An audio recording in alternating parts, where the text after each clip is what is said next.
à toutes! Alors je vous fais une nouvelle vidéo, une fois de plus, pour vous donner quelques astuces précieuses concernant les cheveux une fois de plus. Alors cette fois-ci, ça ne concernera pas un achat matériel ou un avis en rapport avec du matos, mais on va dire que je vais vous communiquer quelques astuces pour avoir des cheveux plus jolis, en meilleure santé et en fonction de l'expérience que j'ai faite. Tout d'abord, j'ai arrêté complètement, ou presque, les appareils chauffants, à part mon Dyson Airwrap, envers lequel j'ai fait une vidéo il n'y a pas longtemps. Mais j'ai complètement arrêté, par exemple, les fers à lisser, les fers à boucler. Par contre, j'utilise encore le sèche-cheveux, mais j'utilise toujours en chaleur vraiment très faible, que ce soit pour le sèche-cheveux ou le Dyson. C'est très important parce que autrement, de toute façon on le sait, la chaleur endommage sur long terme, sur court terme à la rigueur ça va dessécher, mais de toute manière ça provoquera de toute façon des dommages qui vont nous obliger à couper les cheveux.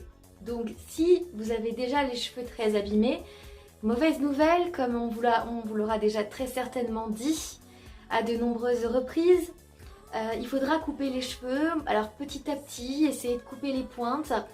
Moi ce que j'ai fait quand j'avais les cheveux abîmés, en fait j'ai tout simplement pris mes cheveux comme ceci. J'en ai fait une couette, là comme ça, je vais essayer de vous montrer avec un chouchou qui est un peu trop grand, bien sûr il faudrait quelque chose de plus fin. On fait une couette comme ceci. On fait descendre le chouchou en veillant à rester parfaitement droit et pas descendre de traviole. Et puis on coupe petit à petit, vous voyez, ce qu'on souhaite en fait, ce qui est abîmé. Voilà, par exemple, là en gros j'aurais coupé, mettons ça, voilà. Je coupais petit à petit, ça ou ça dépendait de ce qui était abîmé, mais l'avantage, c'est que j'avais pas forcément besoin d'aller chez le coiffeur toutes les 2 minutes et payer 60 € pour couper des pointes au final.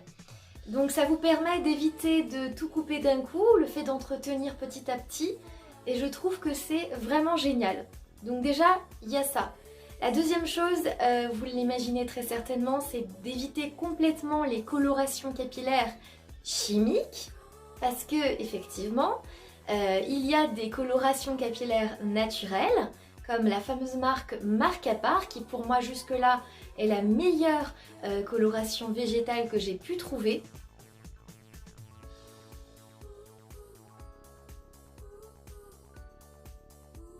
Donc pour celles qui ne connaissent pas, ce sont des produits, je crois, 100% naturels ou quasiment 100%, je ne suis pas sûre à 100% justement. Mais en tout cas, c'est clair et net que c'est de la plante en poudre que l'on mélange à de l'eau. Et en fait, ils font un espèce de mélange justement qui va être adapté avec ce qu'on souhaite avoir et notre base capillaire. Alors bien sûr, il n'y a pas d'ammoniac. L'avantage, c'est que ça va amener une brillance absolument géniale. D'ailleurs, on peut le remarquer, je ne sais pas si vous voyez la brillance, enfin, j'ai jamais eu une brillance comme ça avec des couleurs chimiques ou sans couleur. Donc voilà, pour le coup, la brillance qu'on retrouve ici, on l'a avec Marc-à-Part et c'est d'ailleurs pour ça qu'ils sont aussi gainés. Et c'est ce qui apporte la brillance, le gainage. Le gainage donc va être provoqué effectivement par l'action de la plante qui va non pas uniquement teindre, mais aussi gainer le cheveu et donc lui apporter cette brillance. Ce qui est aussi chouette pour les petits cheveux sur la tête. Donc on arrive à avoir une meilleure mise en forme qu'une couleur chimique qui quant à elle va certes teindre, mais derrière va forcément dégrader le cheveu, l'assécher au minimum. Donc au final, vous n'aurez pas du tout un côté soin, mais un côté dégradant, là où les couleurs chimiques vont au contraire venir prendre soin les couleurs naturelles vont prendre soin de vos cheveux. Donc c'est ça l'avantage, c'est que même si vous en faites 2 dans le mois, ça va venir non seulement vous apporter un reflet, vous teindre votre cheveu, mais en plus vous faire un soin quoi au final. Donc c'est génial. En plus vous pouvez vous faire ce soin là chez vous, tout seul, en sachant bien sûr comment, il faut bien sûr savoir s'en servir, mais quand on sait comment ça fonctionne, quand on réussit à préparer la petite mixture qui sent bien la plante, ou plutôt les épinards, on a vraiment quelque chose de très chouette au final comme résultat. Après, bon évidemment comme pour toute solution naturelle, il y a toujours des hauts et des bas. Le bas, je dirais que, eh ben oui, il faut utiliser un shampoing qui contienne vraiment pas de sulfate. Ou du moins voilà, pas de sodium laureth sulfate, pas des sulfates bas de gamme, au risque effectivement d'avoir la problématique d'avoir votre couleur qui disparaît très rapidement. Et voilà, donc c'est vrai que ça limite un peu, mais c'est rien en soi, hein. C'est comme passer au bio, enfin je veux dire, on le fait pas qu'à moitié, on le fait ou on le fait pas, bah, c'est exactement la même chose pour les colorations végétales. On doit avoir effectivement derrière des produits qui soient en adéquation avec ce côté naturel.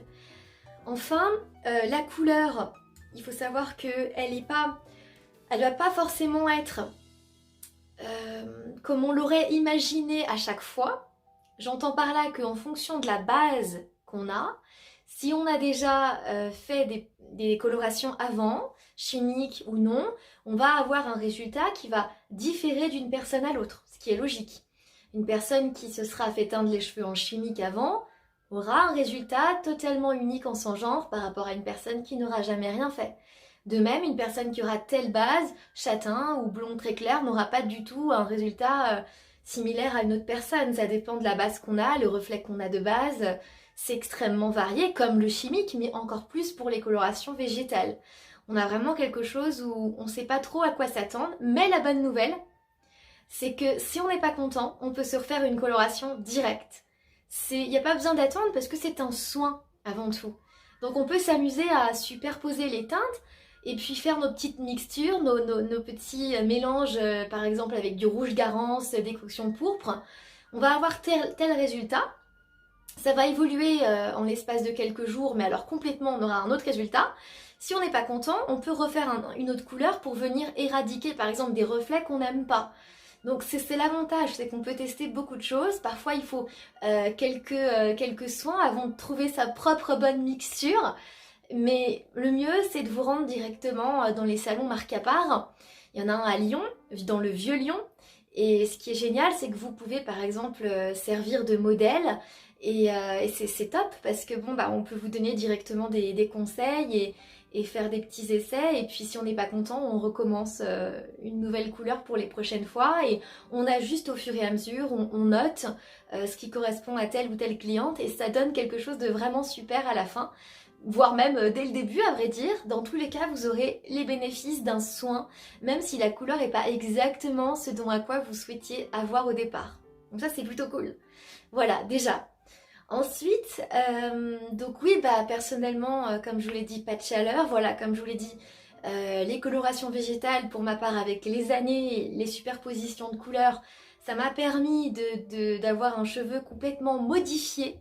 Quand je dis modifié, c'est pas chimiquement, c'est tout simplement gainer quoi. Ça vient gainer votre cheveu, donc c'est comme si vous faisiez un petit peu un lissage. Je dis bien un petit peu, parce que ça va vous le rendre moins mousseux, votre cheveu, de meilleure qualité. Et ça, c'est plutôt génial aussi. Voilà pourquoi, pour moi, le truc le plus important, c'était d'utiliser déjà des soins marque à part pour avoir la brillance qu'on a aujourd'hui. Éviter effectivement tous les brossages qui sont agressifs. Moi, j'utilise quasiment plus de brosse. Comme ça règle le problème. J'utilise mes doigts et vous voyez, ça coince pas du tout. Pourtant, il y a de la longueur, mais ça coince pas parce que justement, je ne force jamais. Je ne les coiffe pas, c'est-à-dire que j'utilise que mes doigts. Par exemple, quand je les lave, je vais jamais les coiffer, même avec mes doigts, sur cheveux mouillés, à moins d'avoir mis un produit thermoprotecteur. Donc ça va être un peu plus gras et ça va pas accrocher et me les casser du coup. Donc je les coiffe, vraiment, quand je dis que je les coiffe, par exemple, c'est avec une brosse poil de sanglier et je ne prends que la partie racine pour éviter d'avoir des problèmes, parce que si je commence de là et que je termine jusque là, c'est sûr que ça va s'accrocher, ça va se casser. Ou après, si vraiment vous voulez les coiffer, vous prenez directement votre base, enfin la fin de votre cheveu plutôt, et vous brossez, mais en maintenant en fait votre mèche comme ça. Parce que si vous maintenez pas, ça va forcément créer une tension, c'est comme un élastique. Donc tandis que si vous réduisez votre mèche en la bloquant avec vos doigts, vous allez voir que le brossage va être très doux comparativement. Après, si vous avez des boucles, coiffer vos cheveux, c'est pas forcément une bonne solution. Il y en a qui utilisent des peignes en bois, ça peut être bien aussi.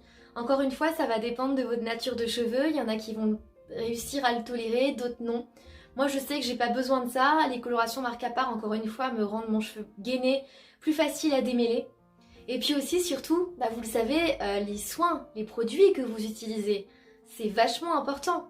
Donc moi, personnellement, il y a 2 produits que j'aime énormément, qui correspondent à mon cheveu, ce qui ne correspondra pas à tout le monde, je préfère le préciser.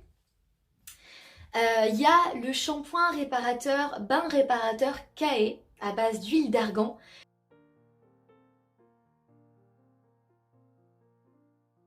Qui est génial, qui rend le cheveu vraiment joli, vraiment brillant, souple et surtout vraiment léger. Mais pour autant, il ne va pas le dessécher. Il va pas l'alourdir, mais il va pas du tout le dessécher. Bien au contraire, il va conserver le sébum sécrété naturellement par le cuir chevelu. On a également un autre shampoing, shampoing micellaire.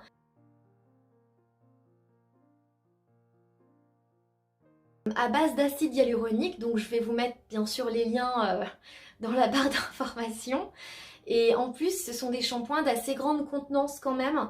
Donc franchement, c'est plutôt chouette parce que ça va pas vous durer 3 jours, ni même 3 semaines, mais beaucoup plus que ça. Ça va encore une fois dépendre de la longueur, mais malgré tout, on n'a pas besoin de trop en mettre non plus. À part le shampoing micellaire, parce que y a tellement pas de sulfate que c'est pas comme un shampoing où on va devoir, voilà, où on en met à peine et que ça va mousser. Généralement, quand ça arrive, c'est que vraiment il y a beaucoup de sulfate de mauvaise qualité, un peu comme dans les liquides vaisselle. Si ça mousse, c'est pas très bon signe, même si c'est agréable, mais en soi, c'est pas bon pour le cuir chevelu, ni votre fibre capillaire, tout simplement. Donc voilà pourquoi j'utilise plus que ces shampoings. Et je trouve que c'est franchement chouette. Au quotidien, moi j'alterne, hein, j'utilise jamais les mêmes 2 fois d'affilée, je fais tout le temps un et après l'autre. Voilà, c'est ceux que j'utilise le plus souvent. Après, il y en a des tonnes qui doivent être absolument géniaux. Pour ma part, je les aime beaucoup. Après, il y en a certainement d'autres que je ne connais pas. Également, il y a aussi des masques qui sont carrément chouettes. Et je vais vous mettre encore une fois le lien dans la barre d'information, toujours à l'huile d'argan. Super, vraiment extra.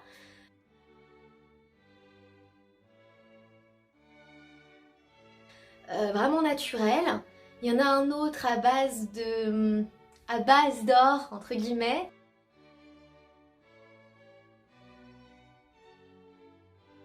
Que je vous mettrai également en barre d'information, ça vous fait déjà 2 masques à alterner. Et puis si d'autres me viennent en tête, je vous les mettrai.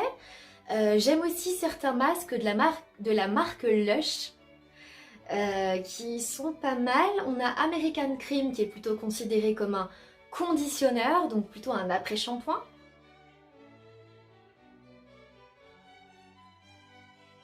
Donc beaucoup moins riche. Et on a Retread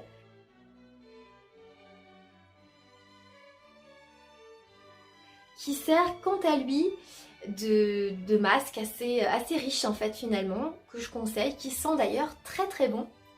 Je sais qu'on a pas mal de personnes anti-Lush qui vont me dire « Lush !» Mais bon, ceci dit, moi je les aime bien, je trouve que c'est efficace. Voilà, pour moi il n'y a pas tout noir, tout blanc, je pense qu'il y a aussi des bons produits à utiliser malgré tout. Et Retread, j'aime beaucoup, American Cream également, et certainement d'autres produits que j'oublie, mais je vous mettrai tout dans la barre d'information. Pour moi, ils sont tous top, dès lors que vous les utilisez pas 2 fois d'affilée. Vous alternez en permanence. Vous avez un petit stock et vous alternez tout le temps. Voilà. Ensuite, j'aime énormément utiliser un produit de la marque Lush. Encore une fois, non, je ne travaille pas pour eux. Je vous promets, mais je l'aime beaucoup. C'est un tout petit produit que j'ai utilisé d'ailleurs dans le brushing que j'ai fait dans la vidéo de Dyson Airwrap.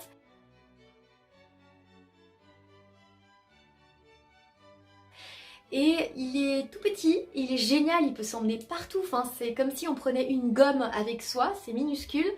On peut le mettre dans un sac, enfin ça sent super bon, le jasmin, on dirait un parfum en crème, c'est génial. Et l'avantage c'est qu'il va vraiment nourrir vos pointes et vos longueurs. Moi quand je le mets, je le frotte dans mes mains, ça ressemble à un beurre qui sent hyper bon. Mais c'est pas trop gras, je veux dire, ça s'absorbe vite par les cheveux. Même fin, hein, vous voyez, c'est pas, ils sont souples hein, après. Donc c'est ça qui est génial. Et bien quand j'ai frotté mes mains, je fais exactement le geste que je suis en train de vous montrer, brièvement. Et puis j'en mets légèrement, vraiment très très légèrement sur les racines. Et on a vraiment un super résultat. Ça sent bon, ça hydrate. Puis alors le produit en question vous fait vraiment très longtemps quoi. On n'a pas besoin de le changer tous les mois. Enfin, c'est vraiment l'avantage également. Donc moi maintenant j'utilise même plus de sérum à base de silicone. Parce que bon, je vois plus trop l'intérêt. Au final, j'ai totalement éradiqué le silicone. Je dois dire que c'est vrai que c'est top. Alors, c'est un peu un cercle vicieux parce que certains diront oui, mais sans silicone, le cheveu est indiscipliné. Mais s'il est indiscipliné, c'est qu'il est probablement abîmé ou qu'il manque de quelque chose. Mais le silicone n'est pas une solution sur longue durée parce qu'il va venir étouffer votre cheveu en créant une espèce de barrière en permanence comme un vernis. Sauf qu'il va pas vous protéger, il va plutôt venir s'incruster à la longue et puis vous vous rendrez compte que passer au bio, après ça, ça va être un cauchemar. Parce que c'est comme si on mettait de la paraffine sur votre peau et puis qu'après vous mettiez une crème. Vous allez me dire, bah ça ressemble plus à rien quoi. Je veux dire, on a une base qui est pas nettoyée, la crème peut pas agir, il y a une barrière quoi. C'est exactement pareil pour votre cheveu. Donc il faut vraiment faire attention aux produits avec du silicone. Et de toute façon, quand vous passerez aux produits marque à part, ce qui pour moi a été la plus grande clé hein, avec le fait de plus utiliser de chaleur, vous vous rendrez compte par vous-même que vous devrez passer à du naturel. Après, bio, pas bio, ça n'a rien à voir. Enfin, ça peut très bien être un produit naturel, mais pas bio. Peu importe, moi j'utilise surtout des produits à base d'actifs végétaux. C'est aussi simple que ça. Ça peut être vraiment plein d'actifs différents, mais je sais que pour les cheveux fins, personnellement, je ne supporte pas du tout l'huile de coco sur mes cheveux, ça me les rend complètement poisseux. Donc je vous le recommande pas sur les personnes qui ont les cheveux fins. Ça va très bien sur les cheveux afro, crépus, éventuellement très épais, mais oubliez sinon. Et pareil, ça a une action barrière que dont je suis pas vraiment friande. Voilà. Bah, en tout cas, j'espère vous avoir bien renseigné dans cette vidéo. Si vous avez des questions, surtout, bah, n'hésitez pas. Il y a certainement des choses que j'ai oubliées. Si c'est le cas, je m'en excuse. Mais je pense que j'ai déjà donné pas mal d'astuces, ne serait-ce que pour la coupe des pointes, avec ma façon de faire un peu particulière. Mais je l'ai vue sur YouTube, cette façon de faire. Et j'avoue que franchement, elle dépanne beaucoup. Bon, évidemment, ça ne conviendra pas à une personne qui a une coupe vraiment particulière avec un dégradé. Ça va pour les personnes qui veulent se laisser pousser les cheveux droits et puis ça s'arrête là, quoi. Mais ça dépanne pour pouvoir récupérer une bonne base et pouvoir couper nos cheveux en 2 secondes sans avoir à aller forcément tout le temps chez le coiffeur pour couper 3 mm. Voilà. Eh bien, écoutez, si vous avez aimé cette vidéo, vous savez quoi faire. Je vous souhaite une très bonne journée et je vous dis à très bientôt!